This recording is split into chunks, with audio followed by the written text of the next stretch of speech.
Hello, MarZhill here, bringing you some Foundation gameplay. We're going to start a new Let's Play series on Foundation as it's recently come out of early access as of the 31st of January 2025. It's 1.0 and I'm very excited to get back into this game. I remember getting involved in this back in 2019 when it first came out, and that was a very juvenile stage of its development compared to where it is today. So we're going to go ahead and start a new game.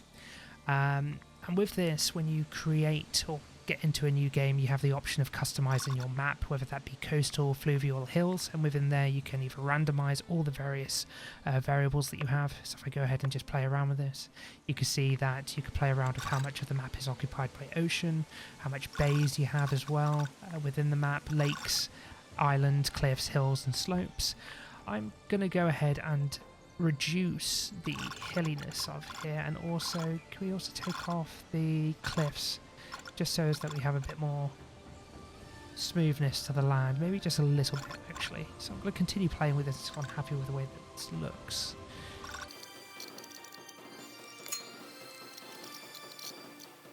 Right, so I'm quite happy with this. We've got some islands that will add a bit of I think the way this looks is actually going to create some nice vistas for our settlement. You've got some options for where you can create some lakeside settlements, or little villages, fishing villages, as well as some really nice scenic, probably like fortifications, etc. around the rivers that are flowing through here. So we're going to go with this. I'm quite happy the way this looks.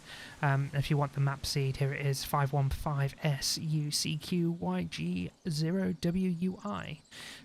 Once you're happy with the way that your map looks, you go ahead and you can play around with the rules. So you've got casual. This is if you want to have a really relaxed, easygoing experience with minimal challenge. You have classic, which is the way that the game is intended to be played. It's perfect for your first playthrough. And then from there you have challenging, creative and custom. So you can tailor the rules to exactly how you want to play the game, make it more difficult for more of you those strategists out there who want more of a challenge when it comes to planning your settlements and adhering it to your various playstyles. But I think for this we're going to stick with the classic, but I'm actually going to turn off the tutorial as I'm fairly familiar with how the game is meant to be played. From here you can then go ahead and select your aspiration, and there's 4 ways that you can play the game. I have done in my own playthrough build a prosperous priory, so I'm not going to do this one. Not going to do relax and play on my own. I want to have a focused theme with the Let's Play, so I'm going to go ahead and go with build a prestigious Burg. So for beginners who want to play with taxation and labour workforces. So we're going to go ahead and click on this. The requirements are to build a city belfry, increase 30 houses to high density, host the seneschal at your tavern, raise the happiness of your village above 75, and splendour for labour estate is 500 or more. Restrictions are to never build a monastery and never build a castle, so we can't actually build these 2 monuments. So we're going to go ahead and describe our village, which is going to be focusing on the labour elements, and you can basically customise your heraldry. All the elements here that you can customise on the left and right hand side. You have the upper shield. As you can see, the shape changes, your lower shield, the shield partitions, the colours that you may want to choose, the emblem within your shield, how many of those emblems appear in the shield, and the primary and secondary emblem colours. So we're going to go ahead and play with this until we find something that we quite like.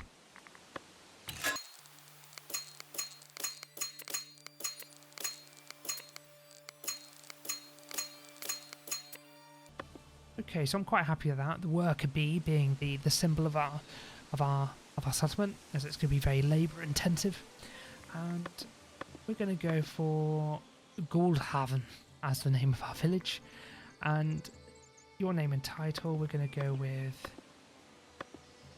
Gudrun or Gudrun. We're going to start off with a pioneer, and we're going to go ahead and start our game. Okay, so we are in the world of Foundation on our map, and we are now presented with the opportunity to start with choosing the territory in which we want to start our settlement. So I think this is quite naturally nice, this bit here. This could be the centre of our settlement just here, and we can start cutting away at the forest, and it would look quite nice on top of this hill just here. Alternatively, if we go ahead and click on the map, we can see what areas are available. I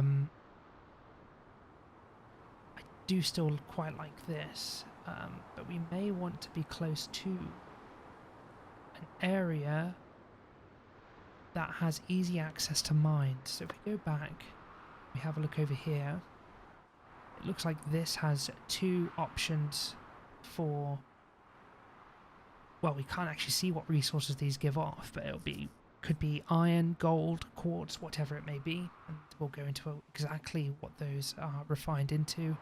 But this one here has actually 3 points of prospecting. This is quite central and it gives us lots of options in terms of where we've got a stone deposit here, and we have 2 mining areas that we can start with. So we're going to go really industry focused with mining and utilizing whatever resources they may be. So we're going to go ahead and start our village here.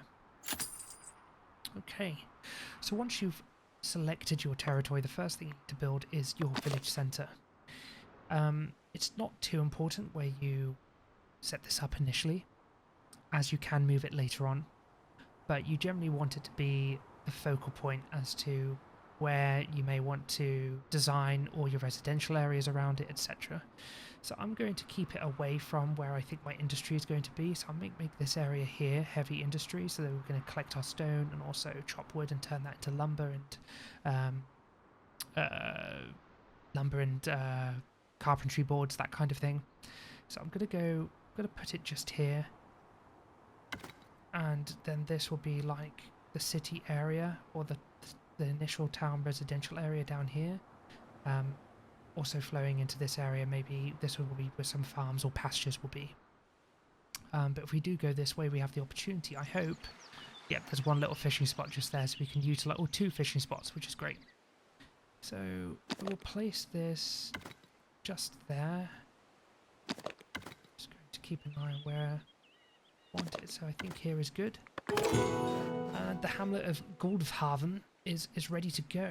So we start off with 10 villagers, some resources, so 10 berries, 20 cloth, 60 wood, and some tools. But it's very important we start off with our builder's hut, and the builder's hut is very good to just place near where you're going to start your initial buildings. So in this case, we're going to go with, let's have a look at our resource production. We're going to go with a lumber camp, which will start chopping down all these trees over here, and also a stone cutter camp, which will place very close to where the stone is. And we're going to go ahead and speed up that the construction by recruiting or employing 3 builders. So we'll go ahead and put that on 3 times speed. You can either click on it at the bottom left here or press number 3 as a hotkey, and these guys will start building these 2 resource production buildings. Okay, while they're getting those built, we'll start looking at food next. So we need to start collecting berries, and I think if we go for berries and then eventually fish, we want the berry collection to be here, as it's near 3 sources of berries. And while I'm talking about berries, we have 2 new villagers who want to join us, so we're going to quickly just click on those symbols and they will join our settlement. We're now from 10 to 12. And I'm going to go ahead and actually get ourselves our food hut. I'm going to place it very close to the border, just there. Since we do have a free territory to purchase, I think from here we'll go straight into here. I think, yeah, and that'll give us 1 fish to use, so we can already have 2 rustic food types. So if I hover over berries, you'll see it's rustic food. And the needs of our villagers, if it will let me click on one, just have to unclick the territory selector. They want rustic food, and those are berries, vegetables, or fish. At the moment, based on our aspiration, we can only really go into berries and fish at this moment, as vegetables are generated at the monastery from a vegetable garden. So we now have our lumber camp and our stone cutter camp. So we're going to get 2 sets of people in each of these. And since we are fairly happy with this area, I'm actually going to go ahead and get this guy up and running too. And I'll have it very close to our lumber camp. Just pull it away ever so slightly. And I will put a storage area just here too, so that it's very close to all our production chain. So that all the resources can be stored very quickly. So I'll get that up and running. We can start making planks, because we will need planks for various monuments and second tier buildings. And a prestigious Burg, Part 1. The elders have heard of your dedication to the common folk, visiting you on behalf of their people.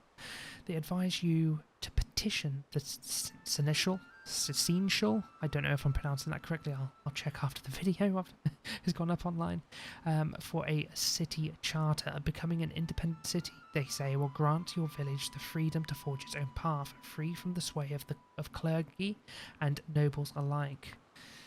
So, we will earn our sovereignty.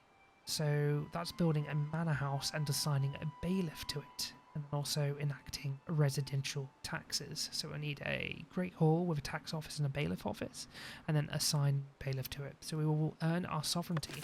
Let's go. You can see that our quest is in the bottom left hand corner here. Right. Now have berries soon. So we'll get 2 people on our berries. And we now also need to highlight where we want to start gathering resources. So this game being a very organic, very easy kind of like way of collecting resources, particularly for lumber, you just want to paint over where you want to stop your trees. The same goes for where you want to paint your residential areas. I'm not going to do the residential just yet, as I want to build a stockpile of wood. And then once I have that stockpile, I can then paint the residential areas, and I'll have the resources in order to build those houses. So builder's workshop is fine. We have the sawmill, which is just missing the stone. I will put 1 more person in stone production and 1 more person woodcutter, and that leaves us with 2 unemployed villagers. Now, we need to start considering other methods of food production, and also one thing that everyone needs, which is fresh water. So it will also place down a well. I think go ahead and just place it there, just near to our village centre, because everyone tends to loiter around that. So all things underway. We've got wood, stone, planks and berries, which is great. But then we need a method of distributing our berries. So I need to think about making a market. So under logistics, you have got your village market. And I'm going to go ahead and place a single store.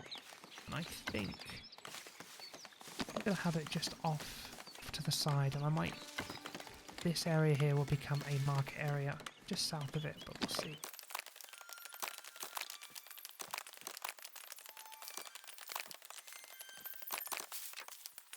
And we'll go ahead and complete that. And you can add to that over time. You don't have to build a new market, but you can just click on it and click edit. And you can apply new parts to that monument kind of like building.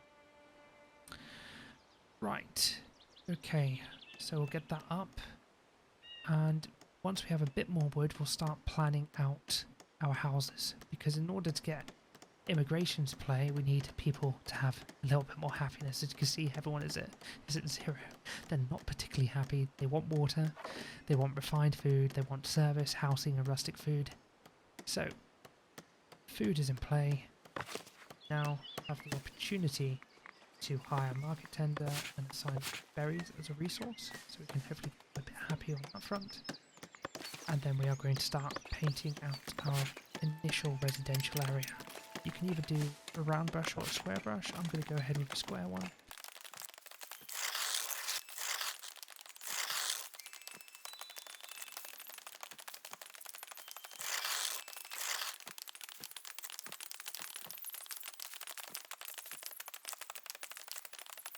There we go, that'll do. So we now have our first set of houses going up, which is great. So happiness is skyrocketing now. We have food, water, housing. The housing could still do a bit of a boost.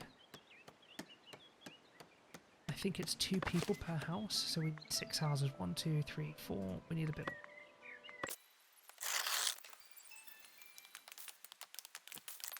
Fine. And we have 2 new villages that we can add to our population, so up to 14. With those 2, I will introduce them as carpenters, which is ideal. Right, now that we have a fairly sustainable economy with our basic needs and goods, I am going to look at what we can do in terms of unlocking some new items. So we're going to need storage. So I'm going to go ahead in the common path. I'm going to spend some gold and unlock the warehouse and granary. And at the same time, I'm also going to unlock fish or fishing for the fisher's hut. So we have 2 forms of rustic food. So we don't bottleneck ourselves purely on berries. So under food, I am going to go ahead and place ourselves. Well, it is in water. There we go. We're going to do it. Probably just, yeah, I think there is good. And we'll start getting some fish into play. And we'll also assign at the market fish in our other slot. Total capacity of only 60. Still not very good on the happiness front. Refined food it's not great, and housing is still pretty much down there. But we're getting there. We're going somewhere. And just to allow us to build up into this area, I'm going to go ahead and purchase this. Or don't I? Because we don't want our money to start bleeding, because as soon as I get that, it's going to give me an upkeep increase of 5 gold per month. We're still not taxing our people. So I'm going to just make this also bigger. But we're going to also get some storage up and running, so I am going to go ahead and build us a storage building, and I think it's going to sit quite nicely near our supply chain or our production chain. So I'm going to go and place it just to the rear or to the side of our sawmill, and then assign stone, wood, planks and tools to the storage slots. So I'll place that there. Okay, that'll get up and running. I did have enough planks and I did have enough stone to get that up and going. And in the same vein, I'm going to build a granary which will situate nicely between our berries and also our fisherman's hut. So I'm going to place that just here on the road.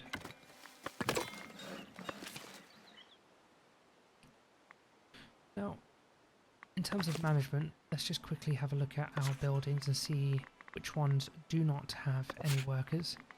So, forager's hut, carpentry hut, that's okay. I think this is going up over time, as opposed to being overly consumed, so that's fine. So we're not going to waste our 2 unemployed villagers on those, so we're going to wait for the fisher's hut to pop up.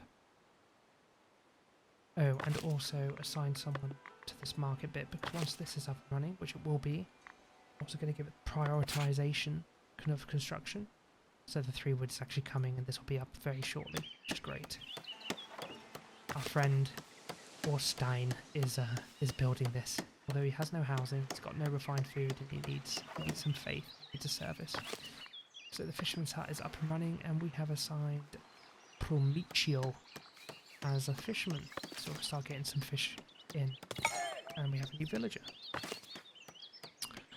So I'm actually going to assign our last unemployed villager to the granary, and we'll start shifting food sources to these 2, and they'll eventually get over to the market.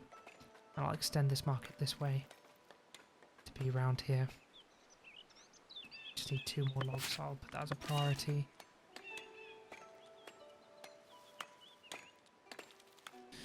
Now, if we have a look, is there any more citizens walking in? Because over time you'll see a path from the edge of the map that all new citizens come from, along with traders and various emissaries and quest givers, that kind of thing. But we do have fish trickling in, which is great. Very good. And I'm fairly happy with the start of this settlement. It's looking very nice. But the next big pieces that we need to get up and running is our initial manor. I'm thinking the manor may sit nicely just here against the side of this eventual quarry, which I could just place there.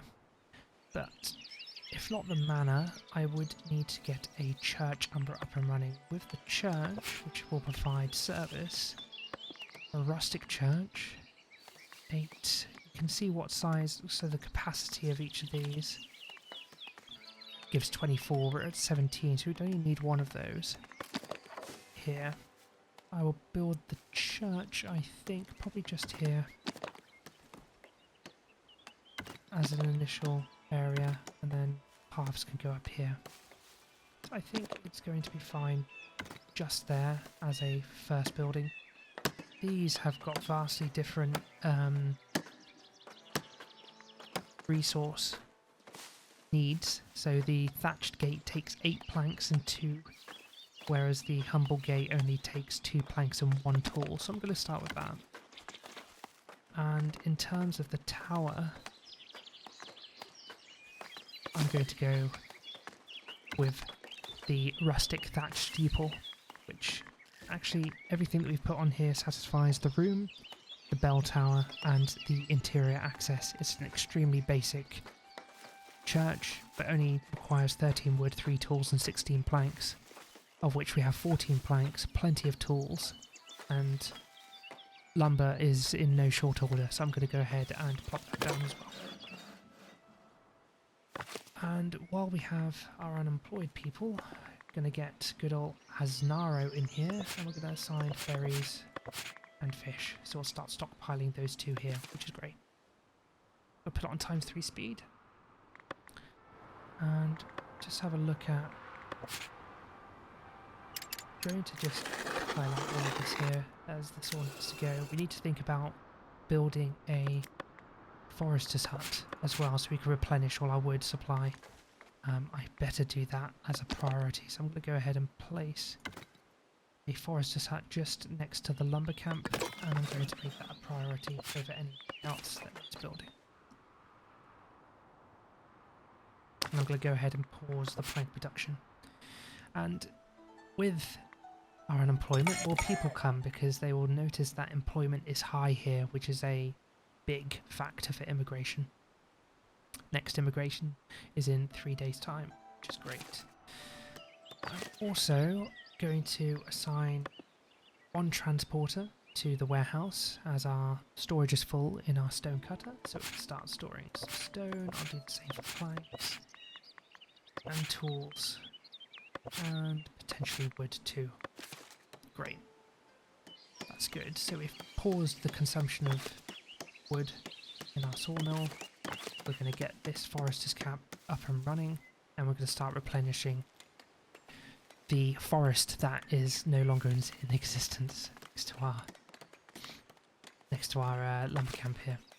And with this building in particular, you have to paint a reforestation area specifically for this building. So I'm just going to go and cover the area where we were chopping wood. Don't want to be placing any trees in my residential area for now, so that will do. There we go, and we'll turn on our plank production. And I think, just for ease, just in case we run out of wood on that side, I'm going to go and chop these trees down here as well. Just in any area around here. Just chop the trees down. Always replant them. So,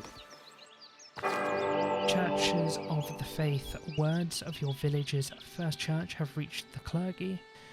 They appreciate your dedication to the faith and thus hold you in high regard. Very well, we get 5 clergy influence which we can use to spend in the clergy tree, but we're not going to be spending much time in that as we're going to be focusing on labour.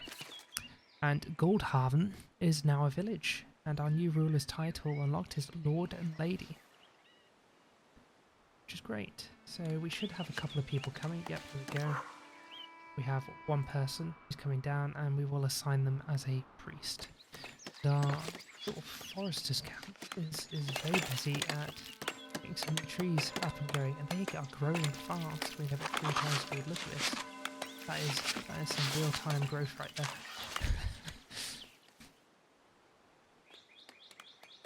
Okay, marketplace is nice. We'll start decorating all of this in due course too. So here we go.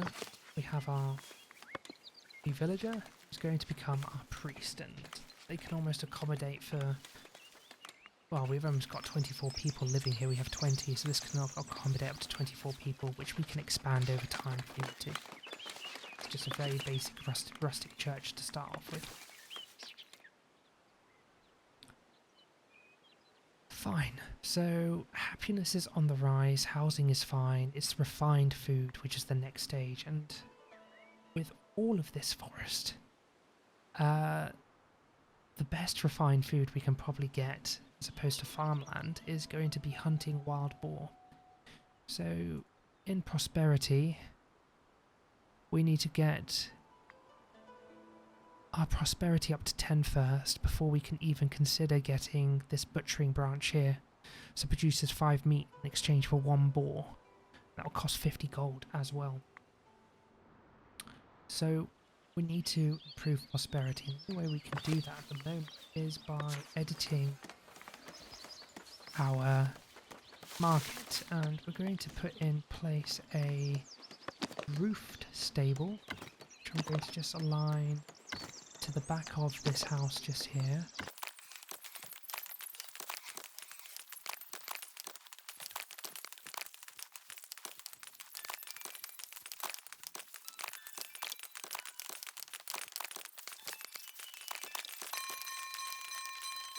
So I'll plant that down. Soon that's built, we can start thinking about getting some butchery. Oh lord, we have 4 people looking to join us, which takes us up to the limit of 24, which is great. So we'll recruit all of these.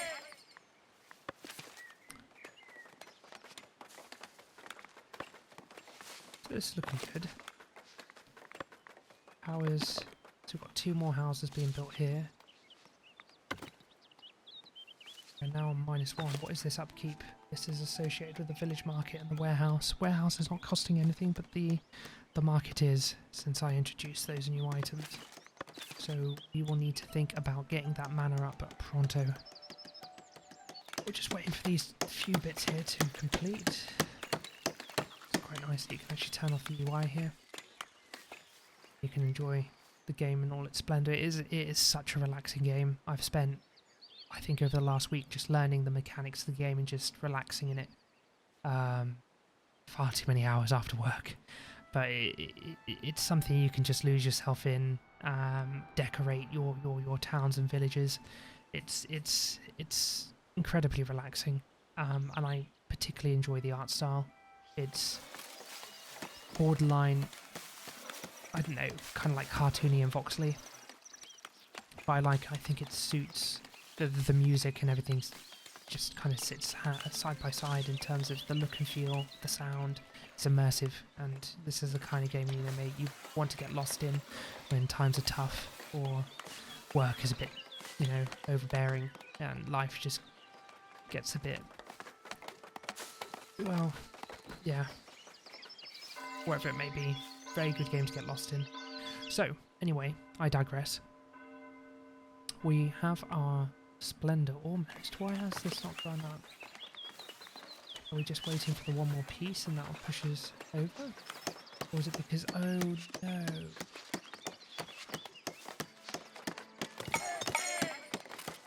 Oh, that was improving our labour splendor, which will give us the mana. and we can start taxing. Fine. Okay, so change of direction. This is prosperity is increased through wealth, territory, commerce, population, splendor, and beautification. So I'm not too sure why this isn't going up, but the labor is. So just curious, once this is finished, will that work? We have a notification here. Advice: collecting taxes. The villagers were concerned they might not have enough coins to develop a prosperous village. After much deliberation, they decided to build a tax office and contribute by sharing some of their earnings through a house tax. Every villager will contribute to the community, so they will. So we're going to get this, and we're going to do something very risky, just as we can start actually planning our settlement. Because I want the manor to sit on here. I think it'll look very nice, and it'll look down on the village from here, so a defensive point. And I think it will look nice if we start building up and around this stone outcropping. But we're going to do a very basic one to begin with. So first and foremost, we need a great hall, so we will place the great hall just here. I think that can kind of sit inside the mountain if you want it to. I think just like that is good. We will need to build a tax office, so I'm going to go with a small boudoir on the side, like so. And in the same turn, I'm going to give it some access just on the side there as well. I think that will sit nicely. Yep. And lastly, we will need... No, I think that's fine for now. We will expand it later, but this will cost me 30 planks, of which I have 3, 15 stone and 4 tools. And I think the reason we have no planks... What was it being used on before? Unsure of. Very unsure.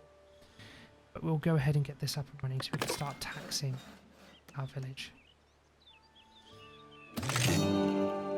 We got up to the common path tier 2, so we can go ahead and go into butchering. So I'm going to do that now, just as we can start looking at that refined food. So if I go ahead and look at perfect, or maybe not so perfect. Ooh, this is... Okay, fine.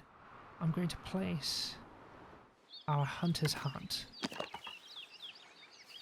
just here on the edge of this forest, and I'm also going to place a butchery so we can refine our meat into sausages.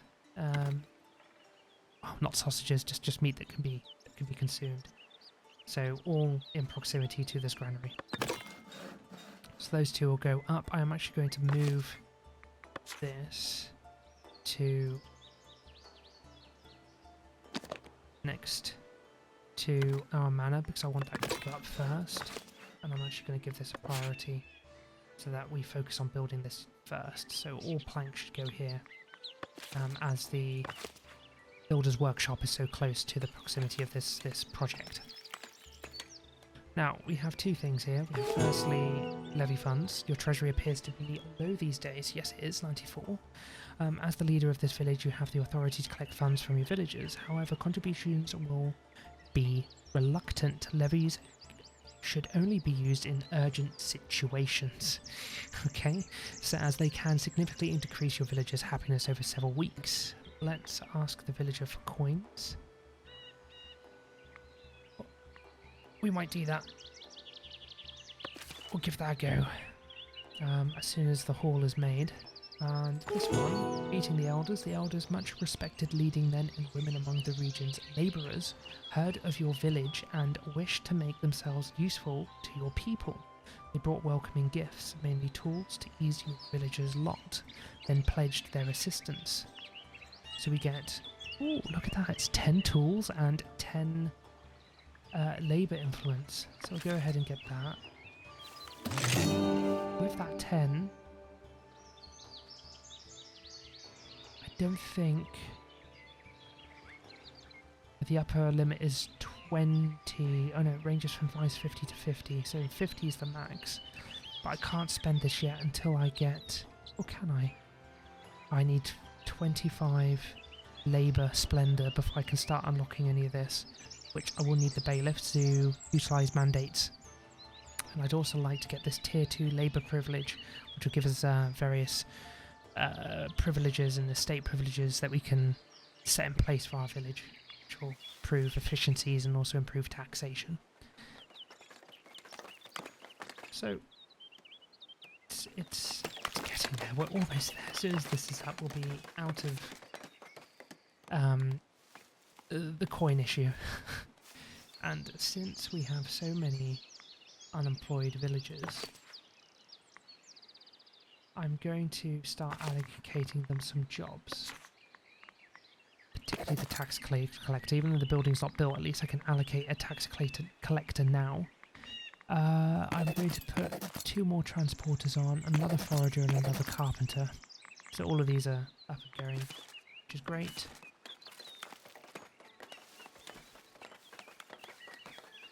And we only have 1 person who is unemployed. But with this, you can notice that we have all these boars, but the problem is we only have a few in our borders. So I'm going to have to just paint where I can see them for now. They do move. They most definitely do move, but I may need to buy some land here for just hunting purposes.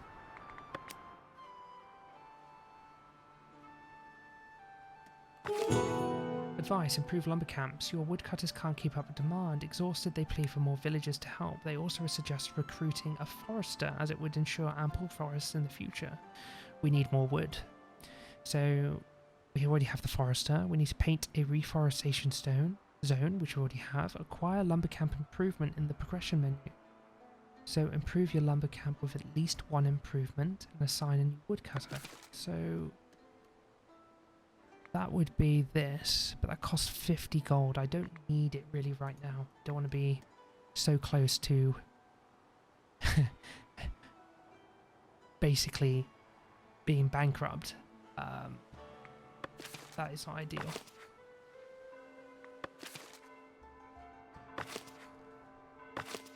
This is ready to go, pretty much. We just need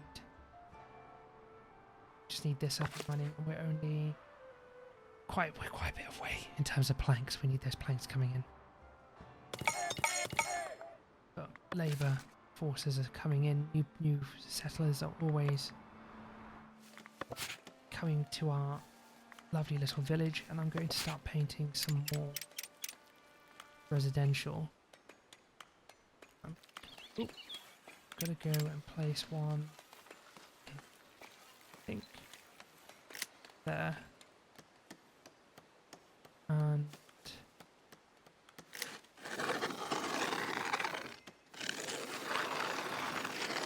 like that.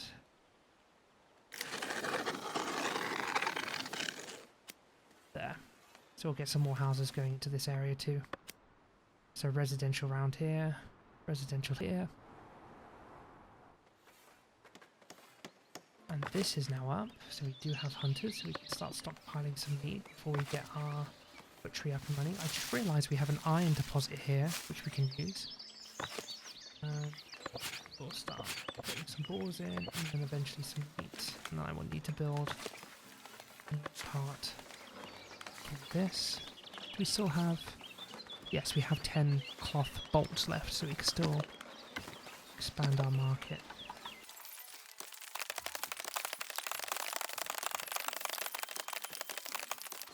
That'll do, and that was where we're going to sell our meat. Perfect. Then we could do a goods stall, or maybe a luxury stall area here. So goods and luxuries are always needed, and our manor is coming to play. Perfect. Oh, that is one thing I didn't do. You'll notice that I haven't got requires named visitor location, which doesn't take resources, but I'm just going to plant that there, so we can start getting some emissaries and other things coming as well. Okay, so that is almost up. New houses are being built. We do need to expand our rustic church, which I will do. I think we can do that with 3, 6. We could do that with this.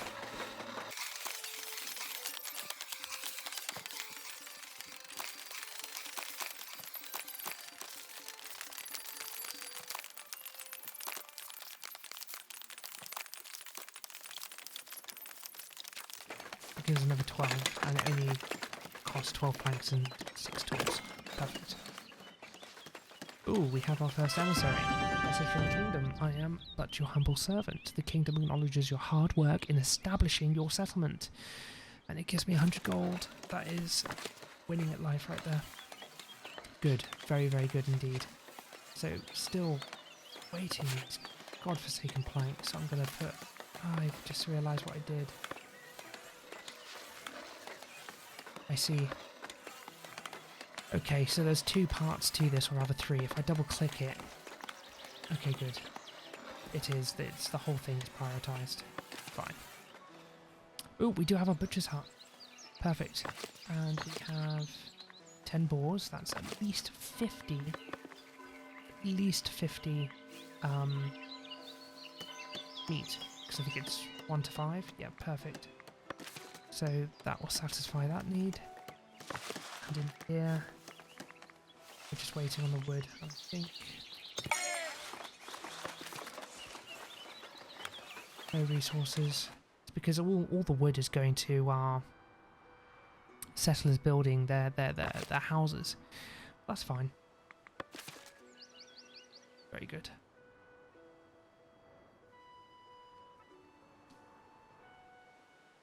Okay. 2 planks, we're there. Our manor is up and running. This is perfect.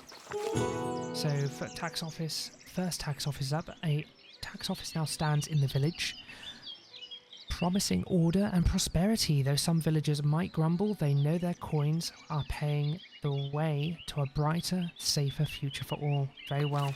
We actually get 5 labour influence for doing that. So, within our royal book, if I go over to... Where's our taxes? Why have I got no taxes? I have a tax collector. Oh no, they need a light fortification to function, so I need to build a tower. That is very frustrating, so I'm going to just quickly make that. Oh, that is very frustrating. Okay, so that's something we're going to have to see in the next episode. That's a rookie error. But as soon as we get that light fortification in place, then, and only then, will I be able to tax my citizens. But we do have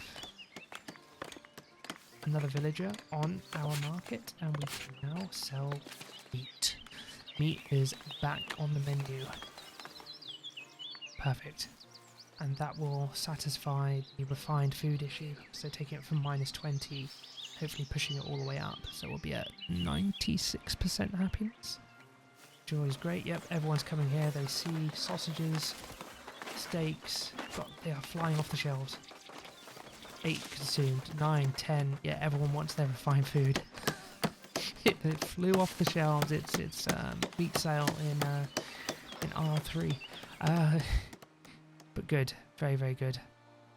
This is storage full. This is full. So it would be good if people actually ate more fish. But that's fine. And housing, I think, is still not ideal. So we'll paint some just in front of the manor. Just here. One more size up. 1. 2. Oh Christ. There. I'll do. Okay, great. 34. This takes 30. Perfect. So this little church is very accommodating for future growth. I'm actually very pleased with this. This is looking very good indeed. And I think, just to be safe, where's the meat? It's in all 3 regions. I I think the biggest one is going to be here.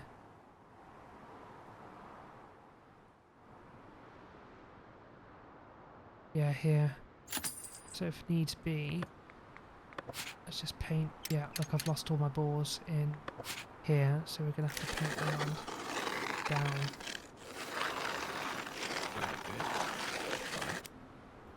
We may just have to move our hunter's camp. Actually, you know what? It's fine. We'll just keep that open because they will move back into this territory. It's just a question of time. Fine. Good. So this is a fantastic start. We can now... Yep, there's our taxation tab. I'm going to put this up to here. It's actually going to apply a penalty of negative 15% happiness, but we can get 100 tax per month from our 34 citizens. Well, serfs, not citizens. And I think this is quite a prosperous start. It's a good location, and we do have opportunities here for industry, whatever these may be. But before we end, we're actually going to go ahead and look at what we want next. I'm actually going to go ahead and purchase the extended village edict, and then once I've got a bit more gold, we're going to have a look at tooling. I'm really hoping we can get some iron from these two once we have our bailiff up. But for that, edicts and privileges. Villagers believe we have achieved enough prosperity to implement our very first edict. These are laws and policies that help you shape the village in new ways. Additionally, you can enable privileges, which are benefits granted by each of the estates. Once edicts and privileges are enacted, they must be revised with a mandate to be removed. Let's ratify an edict. So before we close up on this episode, under edicts and privileges, you'll notice we now have a slot here, and depending on what you're specialising in, for us it's going to be labour, we'll unlock these three here, but as well you have three common ones that you can open up as well. So for us, I think we're going to have to go for careful planning, particularly since we're going to start looking into buying tools, since we can't produce them ourselves. So refund 50% of the tools used after construction of a building part. So we'll go ahead and do that, which is great. Great, okay. So that, just have a look how we're doing here. Goldhaven Village, Pioneer, Gudrun. We actually have raised your happiness above 75. We're currently at 90. So we've only got 4 more bullet points to go down. So Goldhaven is actually doing rather well. I'm actually quite pleased with our initial start. It's looking very good indeed. So I hope you guys have enjoyed this. Be sure to like and subscribe if you've enjoyed this video so far. If you prefer shorter or longer videos of this particular style, let me know. I'm going to make sure I cut out or speed up the parts where it's rather tedious where you watching me place items or buildings or play around in decision making. But I hope you enjoy this video, and I'll see you in the next one. This is MarZhill signing out for now. Ciao.